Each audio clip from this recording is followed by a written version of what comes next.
Eu li uma pergunta no chat que era sobre essas pinceladas soltas, né, que eu gosto de deixar e tal.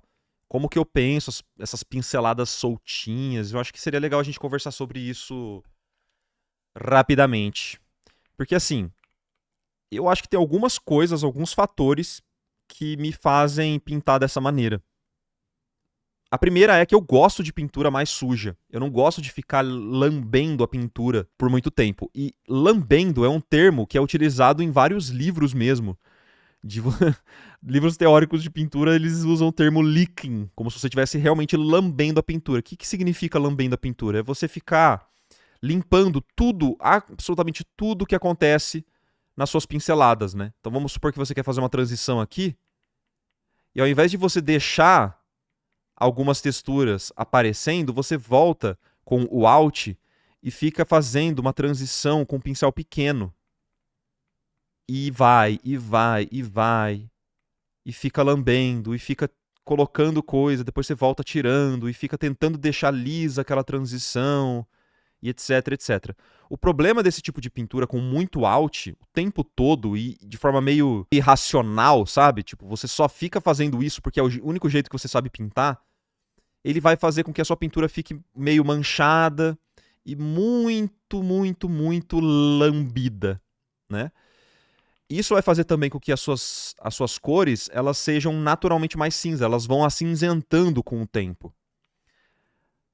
É uma forma de pintar, e se você souber das dificuldades, das problemáticas que pintar desse jeito surge, beleza, você pode até tentar adaptar esse estilo de pintura para o seu. Mas eu gosto de deixar manchado propositalmente algumas pinceladas, como se eu estivesse usando um pincel mais tradicional, né? Uma pintura mais tradicional. Então, algumas áreas eu não vou ficar limpando propositalmente. E aí também tem um outro fator que eu gosto de usar pincéis um pouco maiores do que provavelmente você usa. Até, né, porque eu vim de outros programas que aguentam mais do que um Clip Studio, né? O Clip Studio ele não aguenta pincéis muito grandes. Eu gosto de usar pincéis grandes e começar a minha pintura com pincéis grandes e aí eu vou diminuindo ao longo da pintura. Eu vou usar pincel pequeno para fazer detalhezinhos bem minúsculos, sabe? Mas se você pegar qualquer speed paint que eu tiver feito, esse mesmo, se você pegar agora, vamos dar uma olhada aqui no time-lapse, ó, só para ver o que foi feito no time-lapse. Você vai perceber que eu começo com manchas muito grandes, ó. Tá vendo? Aqui, mais ou menos, quando a pessoa falou que parecia um carro a minha pintura, beleza. Não sei como, mas. Né? Tá vendo que eu começo com pincéis bem grandes, as manchas bem grandes, e só lá pro final que eu vou diminuindo as pinceladas. Isso também ajuda a manter as pinceladas mais evidentes, né? Deixar essas texturas mais evidentes. E é respeitar elas, né? Cada pincelada que eu faço, eu tento fazer de uma forma consciente, entendeu? Isso para mim é muito importante, essa consciência da pintura, ela é muito importante. Eu tô presente na pintura, eu não tô só pincelando a esmo, como muitas pessoas fazem. Por muitos momentos da minha vida, eu fiquei pincelando a esmo, em algum momento a pintura ficava boa, sabe? Mas eu acho que é importante saber por que você está fazendo aquela pincelada. Qual é a transição que você quer gerar? Qual que é a modificação que você quer fazer na pintura? Sempre com intenção. Tudo que eu estou adicionando na pintura é com intenção de alguma coisa. Não só ficar pintando, pintando, pintando, pintando, que uma hora vai ficar bom. Eu já pintei muito tempo assim. Mas eu percebi que, até para trabalhos para cliente, isso não passava uma segurança sobre o meu processo de pintura, entendeu? Então, isso é uma outra coisa, isso é um outro fator. E tem várias outras coisinhas, né? De, por exemplo, você, no meu caso, uma coisa que pode ajudar vocês, e que eu gosto de fazer, no meu caso, sempre que eu estou pintando, eu tenho em mente algumas cores específicas que eu chamo. Eu não tenho um termo desenvolvido para isso, mas eu chamo de cores âncora, que é o meu lugar de segurança ali. Pode chamar de checkpoint, vai. Que é o meu lugar de segurança, são as minhas cores de segurança. Eu não sei se. Eu nunca vi alguém falando sobre isso, mas no digital, até porque se você usar muito o Alt, você vai ter naturalmente cores mais acinzentadas. Na minha pintura, então cada pintura é diferente, tá?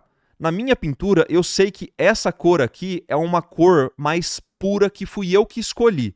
Ela não veio de acordo com alguma mistura que eu fiz. Eu sei, conscientemente, eu sei que o azul desse chapéu, eu posso pegar daqui, que ele vai ser um azul mais puro, sem muito aquela pintura inconsciente que eu tava falando, sabe?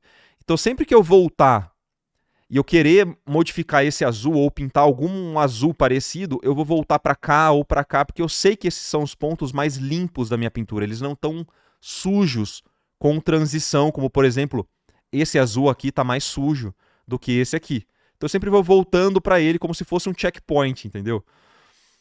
No sapinho é a mesma coisa. Eu tenho algumas cores aqui que eu sei que elas são mais puras, sem tanta mistura, tipo essa aqui. Essa já é uma outra cor que eu misturei e acaba ficando meio suja. Então essa sujeira, quando ela não é proposital, ela vem de acordo com o processo que você está usando. Então se eu uso Alt aqui, eu sei que vai gerar sujeira, então sabendo disso, para remediar eu tenho essas cores mais puras que eu acabo voltando. Isso me ajuda muito durante a pintura. Toda essa parte da barriga do sapo aqui, ela é uma parte bem mais poluída, bem mais suja. E que se eu não lidar com mais paciência para poder trazer cores ali que eu quero pintar, tipo uma cor que vai definir uma luz de rebatimento, ou uma luz mais direta, ou uma oclusão, que são tipos de luz específicos, né, ou de sombra, que eu sei que são importantes de estar bem evidente. Se eu não tiver como voltar nesse checkpoint aqui, eu vou tentar ser mais consciente na hora de pintar para criar esse checkpoint, para criar uma cor mais purinha que ela vai referenciar exatamente aquele momento. Então, tipo, sabendo que essa barriguinha dele é uma esfera, essa cor aqui, se eu quiser pintar, por exemplo, uma bouncing light, eu sei que ela pode funcionar, porque é uma luz que está batendo no chão e está voltando nele. Ou eu vou trabalhar em uma outra luz específica, aí eu vou escolher conscientemente qual que vai ser a cor dessa bouncing light. E a partir de agora, essa aqui é a minha cor checkpoint, digamos assim, que vai ser mais pura, ela não vai ter tanta transparência, ela não vai ter tanta interferência. Se ela ficou muito clara, eu volto e ajusto ela manualmente. Eu não vou depender de transparência do meu pincel ou de outras variáveis, né, para voltar nela. E aí, tá vendo?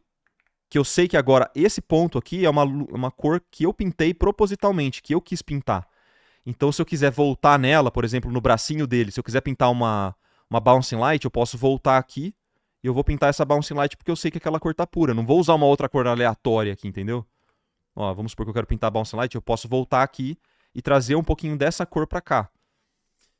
Enfim, tem a ver com os pincéis, tem a ver com o jeito que você pinta, tem a ver com o processo. Mas para você manter o controle, mesmo usando pincéis bem texturizados, essas seriam as minhas sugestões, tá? Processo, então, resumidamente, né? Processos, pincel grande para depois ir para pincel pequeno. Evitar ficar pintando muito com o Alt para não deixar a pintura lambida. Então, ter esses checkpoints na pintura para você ter consciência das cores e dos valores que você está colocando é sempre muito legal, porque aí você permite brincar mais, está permitido brincar mais com a textura do pincel, porque você sabe que a cor que você está usando, ela não é derivada de uma mistura aleatória. Você sabe exatamente de forma consciente qual é essa cor, saca? Não sei se fez sentido aí, galera, mas é o jeito que eu penso pintura, sabe? Me ajuda muito a trabalhar dessa forma, tá? Eu gosto. Na pintura tradicional, é como se você tivesse, se você tivesse na mente sempre qual é exatamente a cor que você usou para fazer uma mistura, que você consegue recorrer. Na pintura tradicional, que é da onde que eu venho, assim, né? Tipo, o meu aprendizado vem muito da pintura tradicional. É importante que você saiba fazer as misturas, entendeu?